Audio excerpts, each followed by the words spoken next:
Hello and welcome to this 10 a.m. news broadcast on Sabha TV. I'm Tina Jha. Let's get you the headlines first.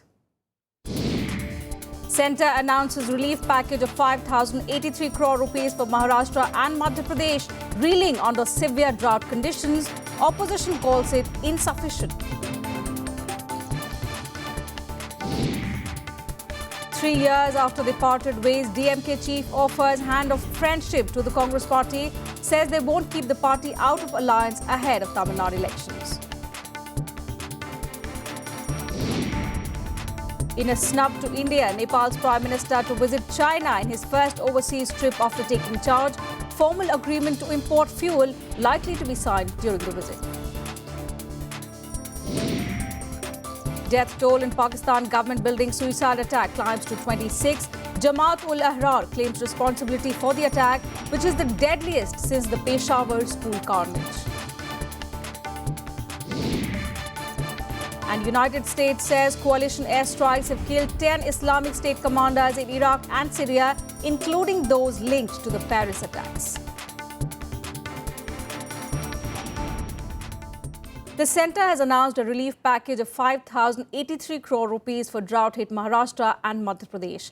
This decision was taken yesterday at a high-level committee meeting headed by Home Minister Rajnath Singh and attended by Agriculture Minister Radha Mohan Singh, Minister of State for Finance Jayant Sinha and Vice Chairman of the Niti Aayog Arvind Panagria.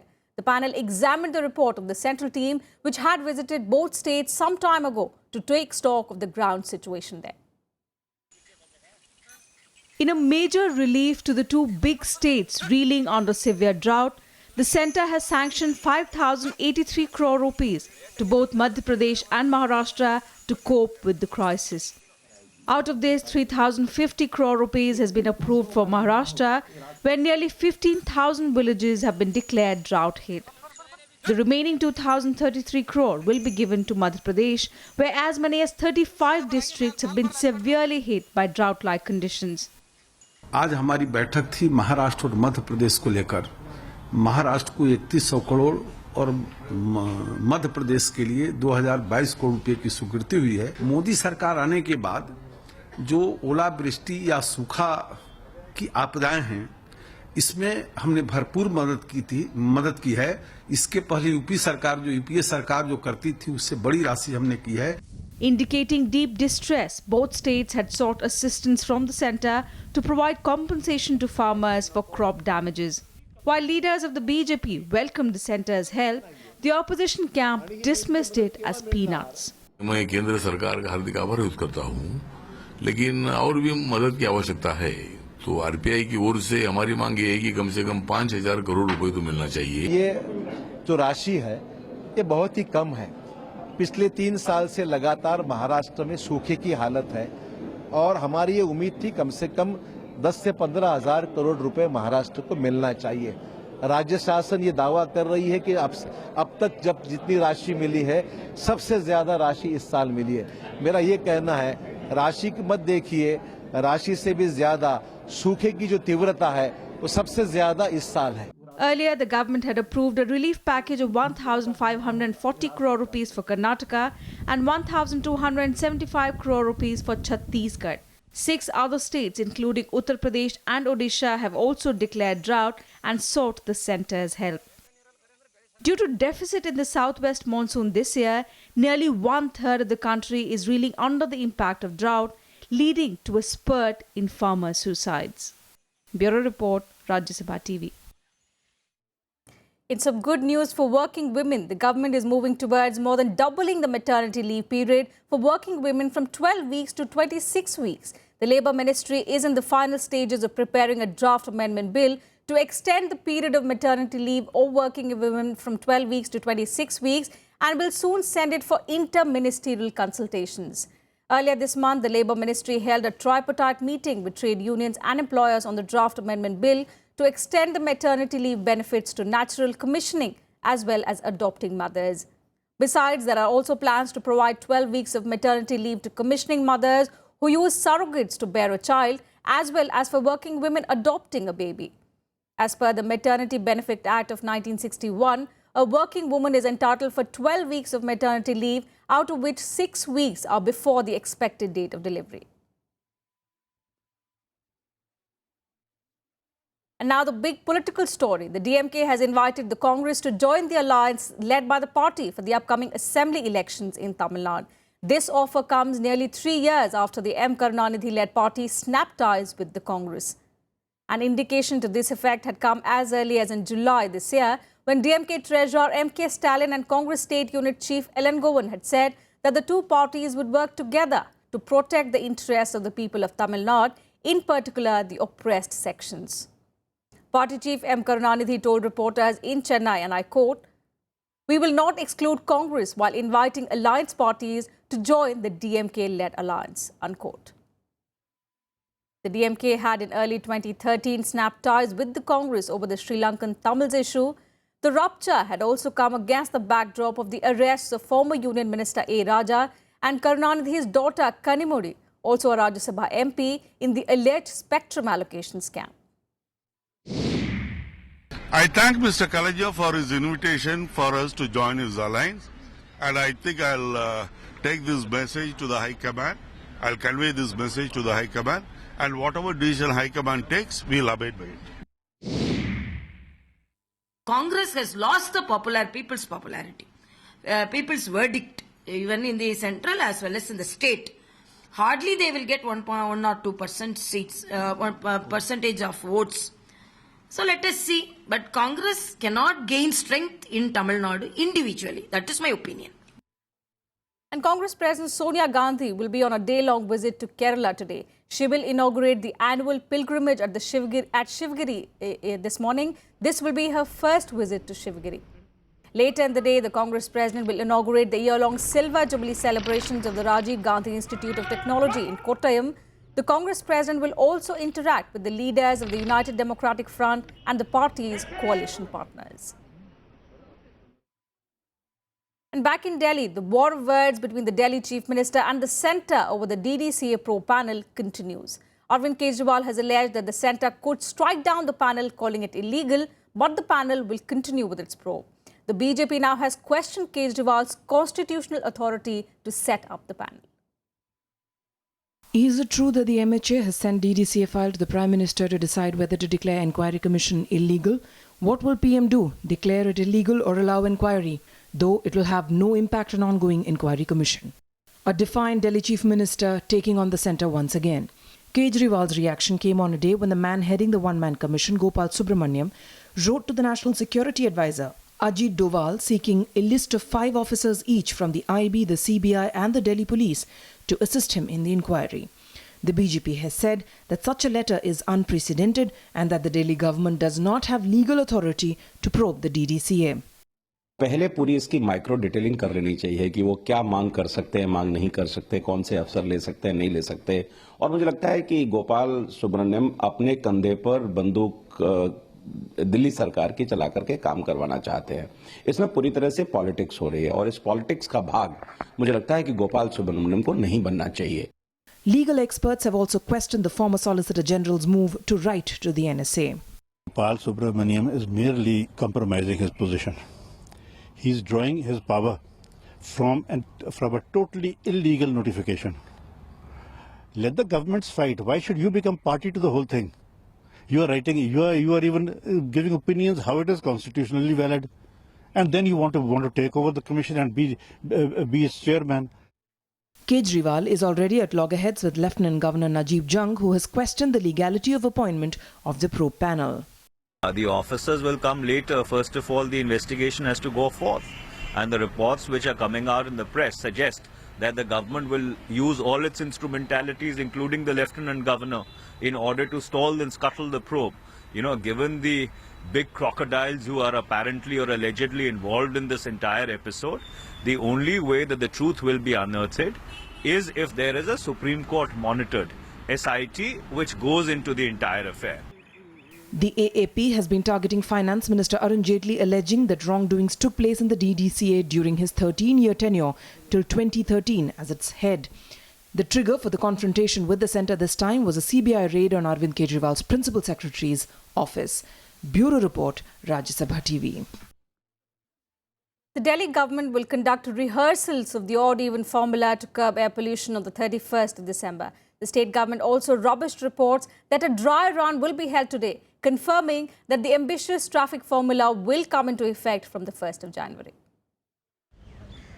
The dry run for the odd-even formula to check air pollution in Delhi will be done on 31st of December. But the Delhi Transport Minister insisted that it will be only for the Coordination Committee that consists of Delhi Transport Department, Traffic Police, Divisional Commissioners, District Magistrates, Sub-Divisional Magistrate and the Delhi Transport Corporation. Pre coordination rehearsal 31 तारीख को सुबह 9 बजे से अलग अलग चौराहों पर किया जाएगा। इससे पब्लिक को किसी तरह का प्रभाव नहीं पड़ेगा। ये उस नियम को लागू करने के लिए नहीं 31 को हम रिहर्सल कर रहे हैं। ये आपस की जो टीमें हैं, जो सारी जो अलग अलग फोर्स हैं, उनके साथ एक प्रॉपर कोऑर्डिनेशन बन जाए। Delhi Police Commissioner B.S. Basi also backed the initiative. He urged people not to misuse exemptions and clarified that the fine of 2,000 rupees will be levied if the rule is flouted. We have taken a number of steps which have improved road safety in the city and which ensures mobility with safety in Delhi. So this will be another task. So we do not apprehend any serious problem, particularly because the number of exemptions make the job easier. The government has exempted VVIPs, police, paramilitary forces, emergency services like ambulances, fire brigade, gas-run private vehicles. The private vehicles with odd and even numbers will run on alternate days on a trial basis for a fortnight from 1st of January 2016. Bureau Report, Rajya Sabha TV. Well, it's the 4th day of the plenum of the CPIM being held in Kolkata for the first time in 37 years. On the third day on Tuesday, party leaders suggested that they will gauge the public mood before deciding on any alliance ahead of the assembly elections. The party has already called for uprooting the BJP from the centre and the Trinamool Congress in the state. Now, there are reports that the party will be open to an alliance with the Congress, though party leaders have been talking about a broader alliance. And for more on that, let's go across to our correspondent Shyam Sundar, who is in Kolkata covering that event. Shyam, a very good morning. Tell us what all was discussed in the course of the third day of the plenum yesterday.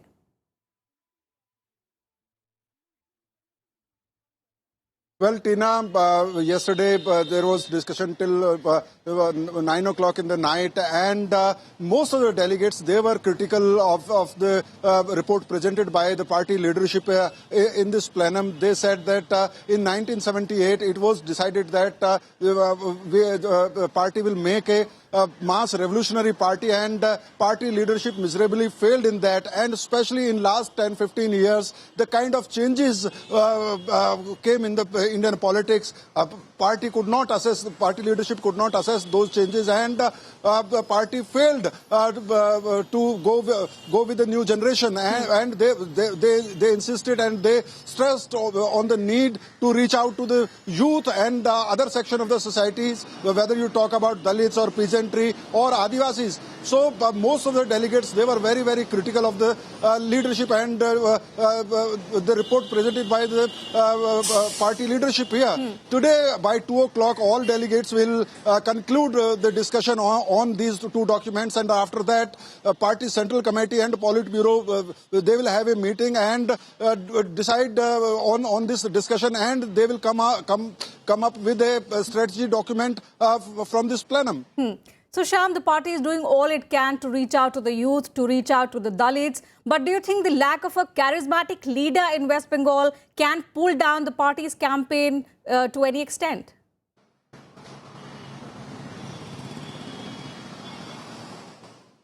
You are right, Tina, because 2016 is an election year in West Bengal, and there are discussion, though this plenum is on the organization, but a few of the delegates spoken on this issue also, and they insisted that in West Bengal, when you are discussing alliance with Congress or other democratic left forces, you have to think about projecting new leadership. And we have seen in last party conference in West Bengal, Mr. Biman Bose, he made way for Suryakant Mishra, who represents younger generation here. And we have seen in party's brigade rally the way Mohammad Salim was projected and the way he got response from the youth. Right. So party is aware that they need charismatic leaders especially after Jyoti Basu and Buddhadev Bhattacharya. Buddhadev Bhattacharya is not keeping well. So party is worried about that, and they are trying to project new leaders like Mohammad Salim and Suryakant Mishra. We have to see how far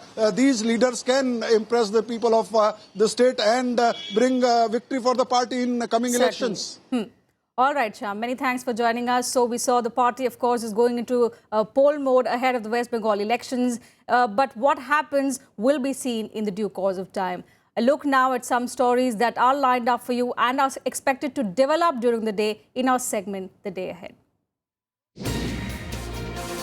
Today, the Delhi High Court will hear the petition against odd-even policy of the Delhi government. From the 1st of January to the 15th, cars with odd and even number plates will be plying in the national capital in order to control the worsening air pollution in Delhi.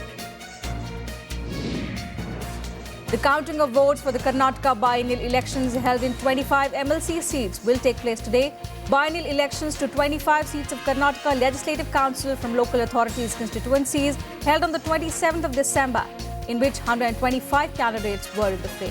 The biennial election is a litmus test for Chief Minister Siddaramaiah, who hopes that the Congress boosts its strength in the upper house, where the ruling party has been facing embarrassing moments due to lack of numbers in the 75-member council. The counting of votes for 6 seats will also take place today for the Telangana Legislative Council by-polls. Polling to the 6 seats in Telangana Legislative Council from local bodies constituency in 4th district was also held on the 27th of December. 19 candidates were in the fray in that election.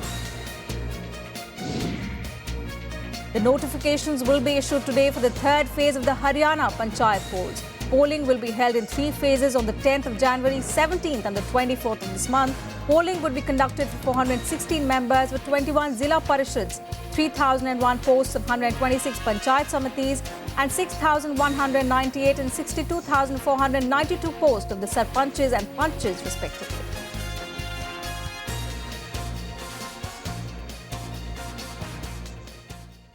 Time for a very short break here. More news and updates on the other side. Do stay with us.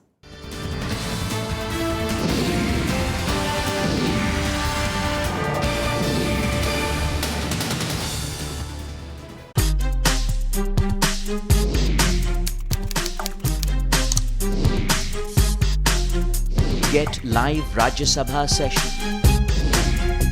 News, views, reports and analysis you can trust on social media. Subscribe, follow, like Rajya Sabha Television.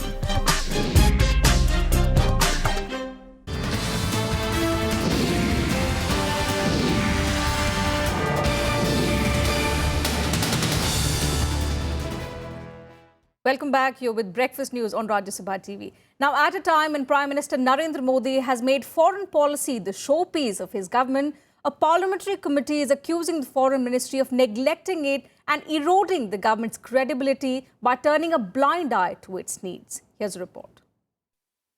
In its latest report, the Parliamentary Committee on Foreign Affairs has pointed out that promises made overseas by the President, Prime Minister or the Foreign Minister are not being fulfilled. It has further held the Finance Ministry responsible for this state of affairs. The biggest challenge facing Indian foreign policy is not Pakistan, it is the Ministry of Finance. The Ministry of Finance has been seriously undermining the credibility of the government of India internationally.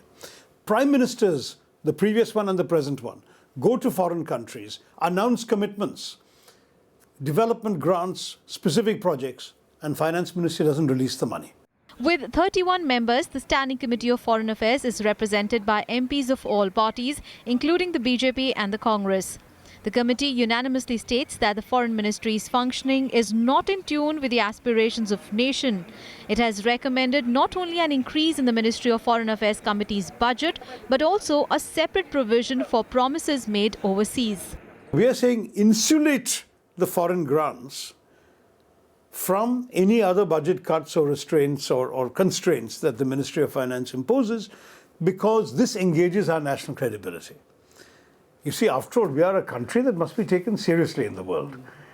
The most recent example of this are promises made at the Africa Summit that involved 54 countries from the continent.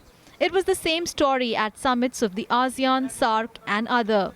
The Parliamentary Committee says a separate fund to honour such commitments is the only solution to the problem. Standing Committee also feels that there is a lot of frustration inside the Ministry of External Affairs due to these reasons: lack of fund, sort of a staff and under support by the government. In such a situation, how can we expect India's bigger role on international fora? Akhilesh Suman with camera person Sudhanshu in Delhi for Rajya Sabha Television. And in a direct snub to India, Nepal's recently elected Prime Minister KP Sharma Oli will be visiting China for his first ever state visit in January next year. The confirmation of the visit comes at a time when India and Nepal are facing a strain in the bilateral relationship over the Madhesi issue. Nepali Prime Ministers have traditionally visited India on their first state visit abroad in a nod to historically close ties between the two South Asian neighbours. Now, Oli's visit comes shortly after the week-long China visit of Nepal's Deputy Prime Minister Kamal Thapa. Thapa confirmed that a formal agreement to import fuel from China will be signed during the visit. Earlier in October, China had provided 1.3 million litres of petrol to Nepal to cope with the severe fuel crisis due to the Madhesi blockade on the Indo-Nepal border points over the new constitution. इन्धनको बारेमा सम्झौता गर्न भनेर हामी गएका थियौं र इन्धनको बारेमा सम्झौता चाहिँ कुरा उल्लेख पनि भएको थियो। जुन अवरोध चाहिँ खडा भएको थियो त्यसका बारेमा चर्चा भएको छ। खास गरी अब विभिन्न विकल्पहरुमा अब यो करलाई चाहिँ छुट दिने, अन्तर्राष्ट्रिय बजारको आधारमा गर्ने। The death toll from a suicide bomb attack on a government office in Pakistan's Mardan rose to 26, with more than 70 injured in the blast. Terrorist organisation Jamaat-ul-Ahrar has claimed responsibility of Tuesday's attack, which is the deadliest since the Peshawar school carnage that left over 150 school children dead last December. The attack took place yesterday after a motorcycle-borne bomber blew himself up outside the office of Nadra that manages the sensitive registration database for the entire population of Pakistan.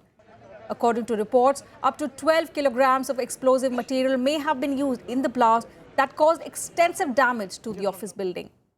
Pakistan's Home Ministry has sought an immediate report on the blast. And other international news now, the United States military has said that 10 Islamic State militants have been killed in coalition-led airstrikes in Iraq and Syria. Among those killed are chiefs who were directly linked to the Paris terror attacks.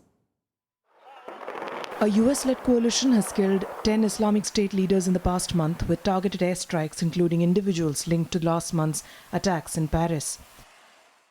Over the past month, we've killed 10 ISIL leadership figures with targeted airstrikes, including several external attack planners, some of whom are linked to the Paris attacks. Others had designs on further attacking the West.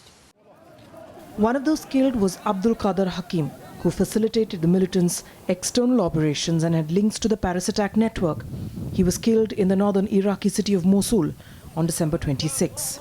A coalition airstrike on December 24 in Syria killed Sharaf al-Muadan, a Syrian-based Islamic State member with a direct link to Abdul Hamid Aboud, the suspected ringleader of the coordinated bombings and shootings in Paris on November 13, which killed 130 people. The US says Muadan was actively planning further attacks against the West. So all of the 10 names that I read were all killed by airstrikes. And I don't have a listing of what platform conducted each strike. Many of these are conducted with Predators or other unmanned vehicles, but not exclusively. So I don't have the breakout, but they were all done from the air. The Iraqi army recently saw its first major victory against the ultra-hardline Sunni militants, declaring the capture this week of Ramadi, a provincial capital west of Baghdad, which fell to the Islamic State in May. The United States and its allies conducted airstrikes against Islamic State in Iraq near several cities, including Tal Afar and near Ramadi, where Iraqi forces declared victory over Islamic State fighters over the weekend. I would agree with that Iraqi officer who said that 80% of the effort in Ramadi was due to coalition airstrikes. I think that's a fair assessment. We don't kind of keep those numbers. That's really just more instinct and feel, but I wouldn't argue with that. The airstrikes have been significant. We believe that over the last 6 months, in the over 600 strikes, which translates to over 2,500 kinetic events, 2,500 different targets. But the big target ahead for the coalition forces is recapturing Mosul. I think it's really important to keep in mind that we still have a fight ahead of us. Mosul is different than Ramadi. It's a big, big, big city. And it's going to take a lot of effort.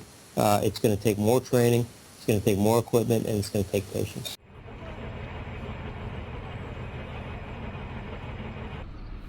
Bureau Report, Rajya Sabha TV. And now for all the other international news and events, here's a quick world wrap. Heavy rains and severe flooding brought on by El Nino hit Brazil's southern region, forcing thousands of families to abandon their homes. Brazilian authorities declared a state of emergency in 43 towns. The Uruguay River overflowed its banks and forced thousands of people to flee their homes in Uruguana, the worst-hit city. More rain is expected throughout the week. Residents of Missouri struggled through a fourth straight day of storms on Tuesday. Residents are fighting with floodwaters that inundated homes, forced evacuations and closed highways and even parts of the Mississippi River. A week of chaotic weather continued throughout the United States as a storm system that created deadly tornadoes in the Midwest and Southwest pushed northwards. More than 40 people have died of weather-related causes so far. A federal criminal court in Argentina convicted 2 former transportation secretaries to jail in connection with the 2012 train accident that left 51 people dead and hundreds injured. An 8-year sentence was handed out to Juan Pablo Schiavi for defrauding the public administration and involuntary manslaughter due to the high number of deaths. Sentences ranging from 3 to 9 years were also handed out to the train driver Marcos Cordoba, as well as several officers who were in charge of supervising the train line. A single-engine airplane slammed into an office building in downtown Anchorage, Alaska, and burst into flames on Tuesday. The pilot was killed in the accident and no other casualties were reported. The plane crashed into the 6-story building while the debris struck an adjacent building, blowing out an electrical transformer and causing a power outage in the area. The pilot is believed to be the only person aboard the plane. The World Health Organization declared Guinea free of Ebola 42 days after the last person confirmed with the virus. The West African country that has lost more than 2,500 people to the virus now enters a 90-day period of heightened surveillance. The world's worst outbreak of the disease began in Gwegdu, Eastern Guinea in December 2013. It then spread to Liberia, Sierra Leone and 7 other countries. In all, more than 11,300 people have died. And now a look at some sporting action this morning in our sports wrap. The Indian football team suffered a big blow ahead of their SAF Cup semis as star striker Robin Singh was ruled out of the tournament due to a knee injury. Robin Singh has netted twice in India's 2-0 win over Sri Lanka in their opening game. Now the main responsibility lies on Sunil Chhetri and Lallianzuala Changte in Robin's absence. India will face Maldives in the first semi-final on Thursday. Australia won their 8th consecutive series against the West Indies as they thrashed them by 177 runs in the second test at Melbourne to retain the Frank Worrell Trophy. All-rounder Mitchell Marsh claimed 4 wickets for Australia. Chasing the unlikely target of 460, the West Indies batted patiently in the early stages and went to tea on 146 for the loss of 4 wickets. The test seemed destined for a 5th day, but Marsh sparked a collapse midway. Although Jason Holder and Dinesh Ramdeen both scored half-centuries and shared an aggressive 100-run partnership, but it did not help from Australia knocking them down. Manchester United manager Louis van Gaal said he will not quit, though his side has failed to win their last 8 contests across all competitions. On Monday, United played out a goalless draw against Chelsea at home. The Red Devils are now 6th in the points table, a point adrift of Crystal Palace, who are a rung above in the English Premier League. That's it from us in this bulletin. Thanks for watching. Have a great day.